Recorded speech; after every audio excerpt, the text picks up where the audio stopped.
Você já parou para pensar que a maioria das quedas em idosos poderia ser evitada? Muita gente acredita que cair faz parte da idade, que é normal. Mas e se eu te dissesse que esse pensamento, que parece inofensivo, é justamente o que coloca milhares de idosos em risco todos os dias? Será que você também está acreditando em mitos que sabotam a prevenção? Hoje eu vou te mostrar que prevenir quedas em idosos de forma prática e segura, sem cair nesses mitos perigosos que circulam por aí, é fundamental. Se você é cuidador, familiar ou até um idoso que busca mais autonomia e segurança, esse conteúdo é para você. A gente precisa falar sobre prevenção antes que aconteça a próxima queda. Antes da gente continuar, já deixa seu like aqui nesse vídeo, se inscreve no canal, porque toda semana tem conteúdo relevante que eu sei que ajuda a melhorar a qualidade de vida de quem a gente cuida e a nossa mesmo. Isso ajuda, inclusive, para que mais pessoas recebam informação e orientações corretas como essa. Faz o canal crescer, inclusive. Quando a gente fala de quedas, muita gente pensa que um tropeço aqui, um escorregão ali é normal, mas isso é muito sério. Quedas são hoje a principal causa, presta bem atenção, são hoje a principal causa de hospitalização por trauma em idosos. E podem levar à perda da autonomia, pode levar a uma fratura, que é quebrar um osso, uma fratura grave e até o óbito.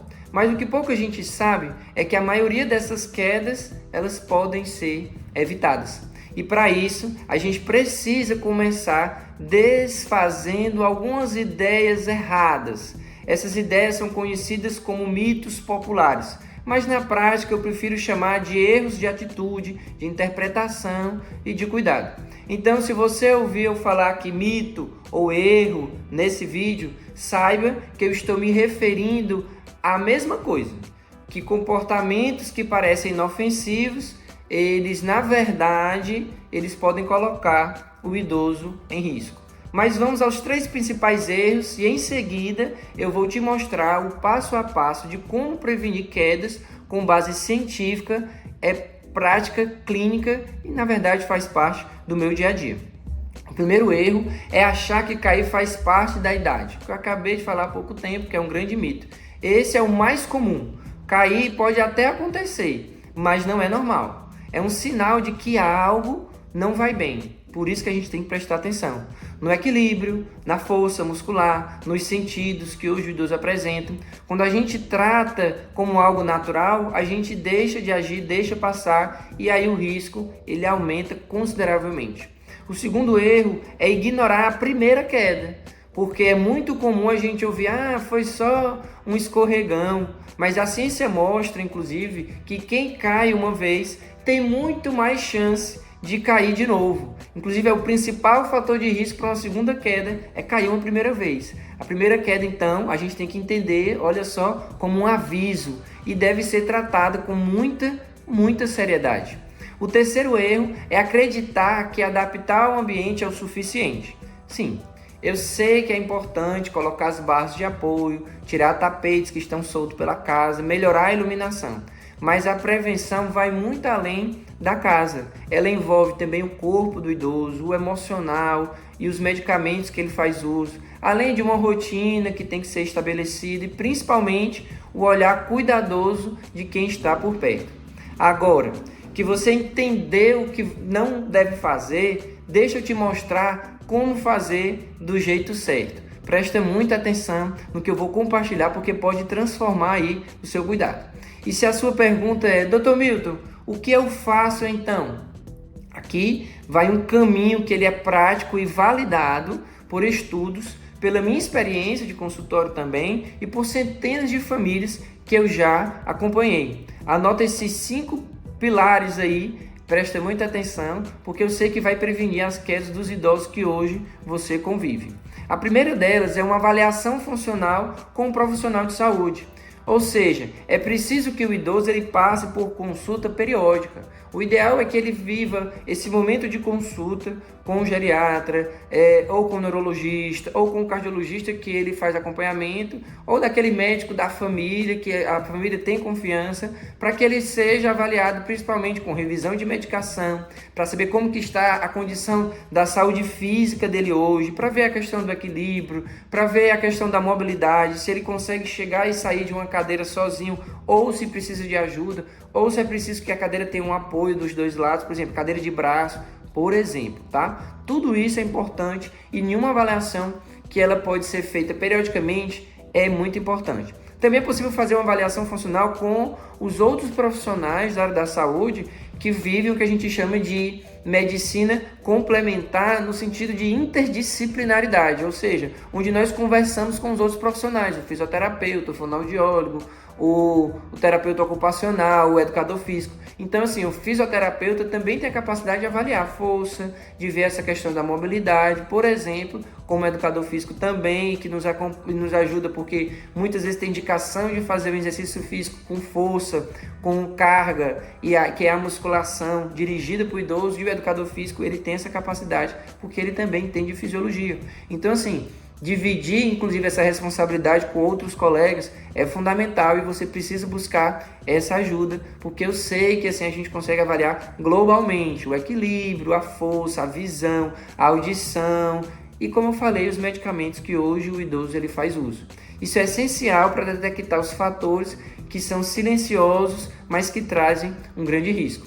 Inclusive, eu tenho um treinamento chamado A Tríade do Cuidado para Idosos, que já eu vou compartilhar com vocês como que você faz para ter um acesso completo ao treinamento, mas que lá, inclusive, tem módulo falando dessa conversa entre as inúmeras áreas da medicina e as outras áreas da saúde, essa interdisciplinaridade, onde eu coloco lá que é importante que essa avaliação do idoso e esse acompanhamento seja vivido dessa forma, dividindo a responsabilidade e a gente se aproveitando de cada uma das áreas que trata um pouquinho de uma área diferente e soma um pouquinho mais. Então, já eu compartilho com vocês como que você faz para ter acesso e entender como que a gente pode aprofundar nessa questão, tá? O segundo ponto, bem importante, o segundo pilar que eu quero compartilhar com vocês é a necessidade de exercícios físicos estruturados para o idoso. Nada de academia genérica, tá? Tem que entender isso, é o primeiro passo. Ou de fazer um exercício sozinho. São exercícios que devem ser específicos, com métodos que trabalham a melhora da força, coordenação e estabilidade do idoso. Aqui eu estou falando de exercícios que geralmente precisam, no primeiro momento, principalmente, de alguém do lado, quiçá sempre. Que seja ali o Pilates, que tem sempre uma pessoa dirigindo, que trabalha o equilíbrio, trabalha a força e começa devagar dentro do limite do idoso, percebendo qual é o limite que ele tem hoje para poder melhorar o seu equilíbrio, a sua flexibilidade, porque assim a gente sabe que vai evitar a queda, né? O equilíbrio em si, que é muito importante o idoso ele levantar sozinho, sentar sozinho é muito importante. O segundo exercício que eu posso lembrar aqui para vocês, que é bem importante e consegue fazer também, corresponder dessa forma, é a hidroginástica. Porque é um exercício dentro da água, onde o idoso ele não vai cair ali dentro da água. Então, assim, já é um exercício que diminui a sobrecarga sobre a coluna, sobre o joelho, para quem tem artrose. Então, assim, ele é bem indicado também para o idoso e consegue, no primeiro momento, quando a pessoa está parada, principalmente, trabalhar essa questão da musculatura, melhorar o condicionamento físico e diminuir drasticamente o risco de quedas. Assim como a musculação, quando tem um profissional que está ali dirigindo, acompanhando, organizando, fazendo um exercício funcional dentro da questão da musculatura para os idosos, que isso é bem importante. Exercícios de carga, de força, muitas vezes começa com exercícios sentados, alguns exercícios que trabalham equilíbrio, mas o idoso segurando em alguma barra, apoiado. Então, assim, tudo direcionado para poder a gente não deixar de trabalhar a musculatura, não deixar de trabalhar o equilíbrio, a orientação espacial, que mesmo de olho fechado eu sei se eu estou só com um pé no chão, se eu estou com os dois, se eu estou sentado, se eu estou deitado. Então, tudo isso é importante a gente perceber e a gente consegue trabalhar tudo isso dentro dessa realidade. E aí esses três que eu falei aqui agora são bem comuns e mais fáceis talvez de encontrar. Quando não consegue fazer fora de casa, então é um jeito de chamar dentro de casa. Muitos fisioterapeutas fazem atendimento domiciliar e aí eles fazem exercícios a depender da necessidade. Na cama, depois ele consegue migrar para a cadeira, exercício ali próximo da janela, segurando na grade, enfim, faz de toda forma que consegue também trabalhar a força, o equilíbrio e melhorar o condicionamento dos músculos da perna, principalmente da perna, para poder se levantar, chegar e sair do vaso sanitário, por exemplo. E aqui é uma coisa bem interessante de recordar para comentar com vocês, que muitas vezes a gente não lembra, mas o idoso, não, ele vai no banheiro sozinho, tá tudo bem, ele toma banho só, mas a gente deixa de perceber que essa transição de autonomia, onde ele tem algumas coisas que ele ainda faz sozinho, como ir ao banheiro, se utilizar do banheiro para poder tomar banho sozinho, mas ele precisa de força para chegar e sair do sanitário, por exemplo. E aí, se ele não tem essa força ou uma perda de equilíbrio ali naquele momento, é o que vai fazer com que ele venha a cair. Então, trabalhar o idoso nessa forma, nessa questão, é muito, muito importante, tá certo? E isso repercute diretamente na questão da autonomia, na autoconfiança, na capacidade de realizar ainda mais atividades. Muitas vezes o idoso estava parado, não estava fazendo nenhuma atividade, e aí ele passa a realizar com essa orientação que eu estou dando aqui para vocês, e aí acaba que ele consegue fazer até mais do que ele fazia antes, e isso é muito real.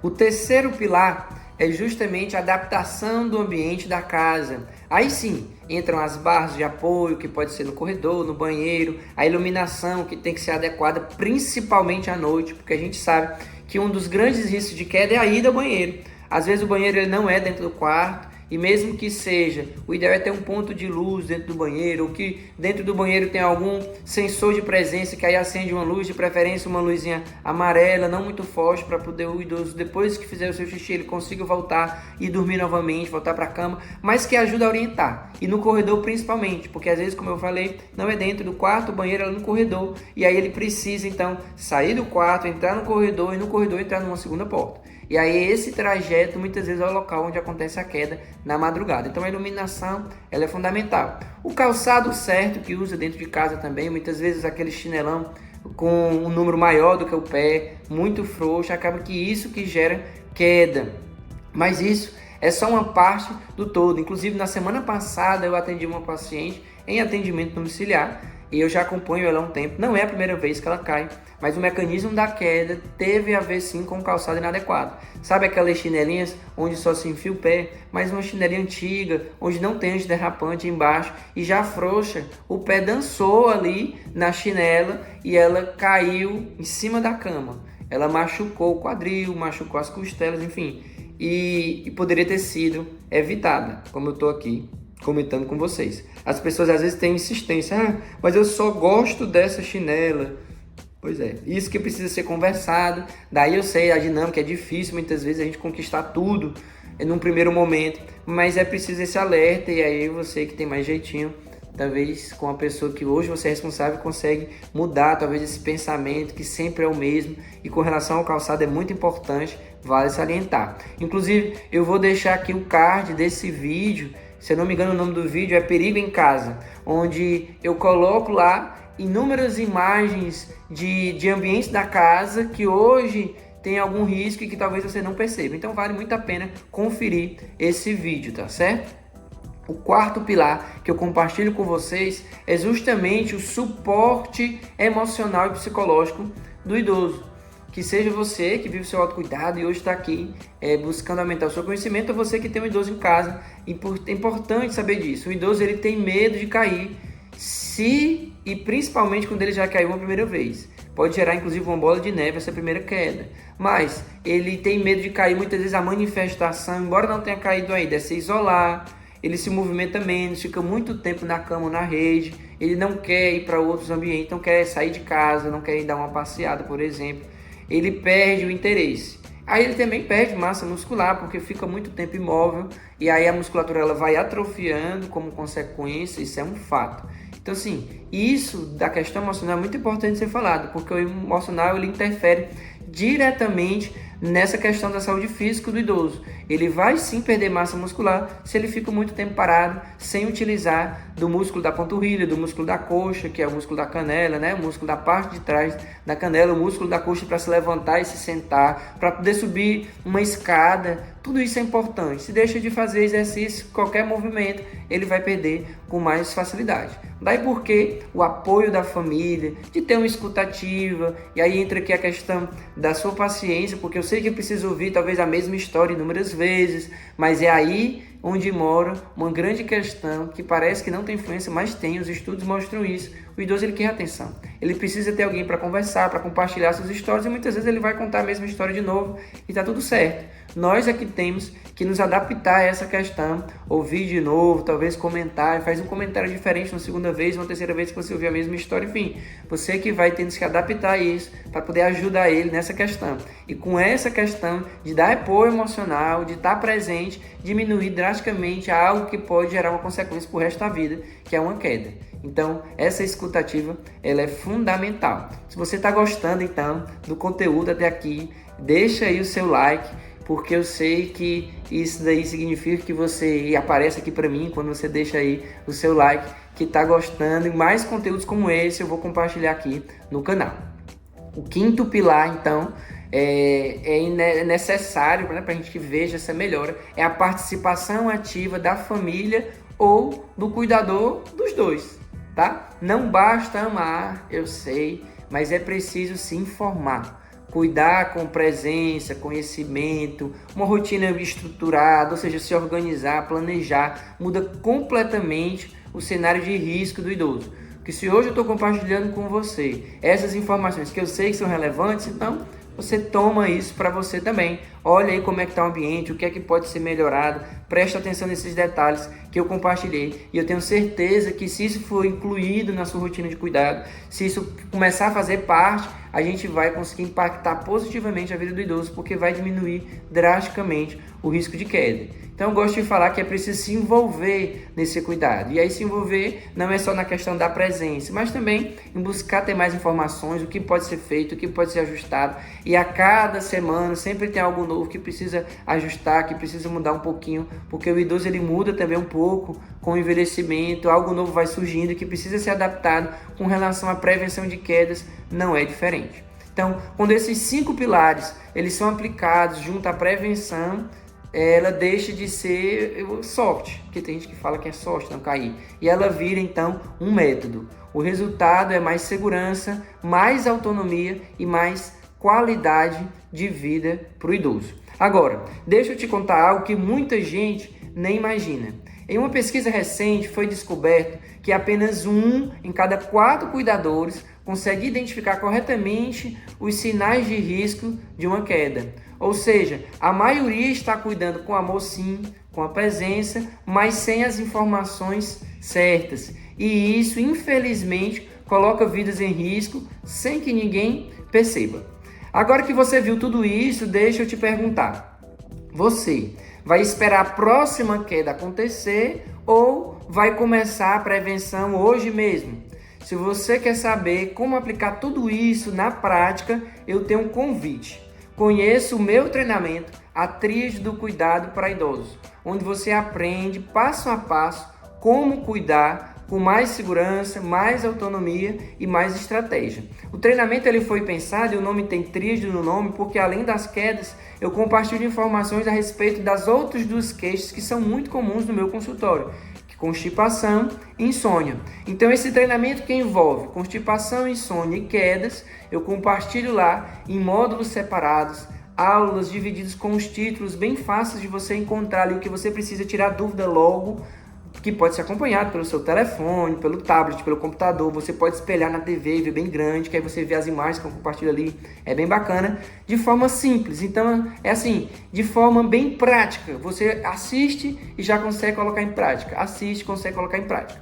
E eu acho assim, que o que é mais interessante do treinamento é o compartilhamento de histórias reais de pacientes meus. Onde eu, claro, que eu não digo o nome real dele, mas com aquele nome fictício que eu coloco, eu compartilho a historinha que ele me traz. Ali o remédio que ele faz uso, como que ele chegou, a estratégia que nós montamos e quando ele voltou, como que ele estava. Então acho que vale muito a pena, porque é ali onde muitas pessoas se veem, inclusive, percebe que são as mesmas medicações que faz uso, percebe que o contexto familiar é muito parecido, onde muitas vezes tem 5 filhos e só 2 estão presentes na consulta, os outros 3 nem aparecem e às vezes fica questionando os outros 2 que estão querendo ajudar. Enfim, tudo isso eu compartilho ali no treinamento, vale muito a pena conferir. O link para saber mais a respeito, inclusive, está aqui na descrição desse vídeo. Se esse vídeo te ajudou, compartilha com quem também cuida de um idoso, porque eu sei que a gente vai ajudar essa pessoa também. E não deixe de comentar aqui embaixo. A sua dúvida ou o seu relato pode inspirar e ajudar outras pessoas, além de poder ser tema de um próximo vídeo, onde eu vou compartilhar aqui com você. Um grande abraço, então. Nos vemos no próximo vídeo.